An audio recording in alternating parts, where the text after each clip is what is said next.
ঝিনাইদহে পৃথক স্থানে বজ্রপাতে দুই কৃষকের করুণ মৃত্যু হয়েছে।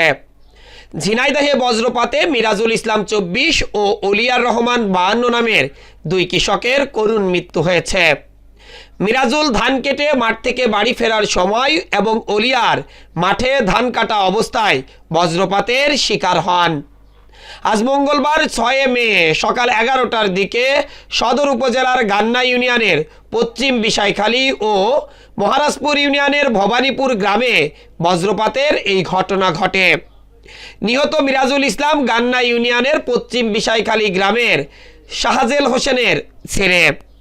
অপর নিহত ব্যক্তি অলিয়ার রহমান মহারাজপুর ইউনিয়নের ভবানীপুর গ্রামের খরশেদ আলমের ছেলে। স্থানীয় স্বাস্থ্য সহকারী জাহাঙ্গীর আলম ও তার স্বজনরা জানান, সকালে মাঠে ধান বাঁধতে যান মিরাজুল।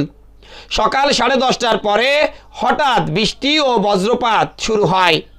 এ সময় অন্যরা নিরাপদ স্থানে আশ্রয় নিলেও বজ্রপাতের কবলে পড়েন মিরাজুল ইসলাম। পরে আহত অবস্থায় তাকে স্থানীয়রা উদ্ধার করে ঝিনাইদহ সদর হাসপাতালে নেওয়ার পথে তার মৃত্যু হয়। এদিকে অপর নিহত অলিয়ার রহমানের স্বজনরা জানান, সকালে মাঠে ধান গোছানোর কাজে বাড়ি থেকে বের হন অলিয়ার রহমান। বেলা 11টার দিকে তুমুল বৃষ্টি ও বজ্রপাত শুরু হয়।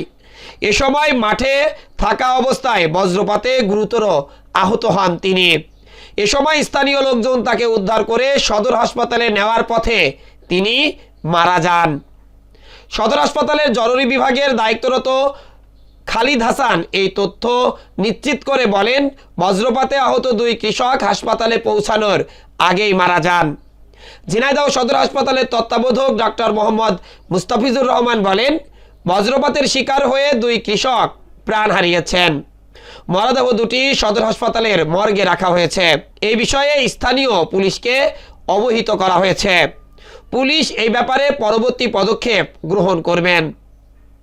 সদর থানার ওসি আব্দুল্লাহ আল মামুন বলেন, বজ্রপাতে দুই কৃষকের মর্মান্তিক মৃত্যুর খবর পেয়েছে। ঘটনাস্থলে ও হাসপাতালে পুলিশ পাঠানো হয়েছে। Desk report, eagle TV news.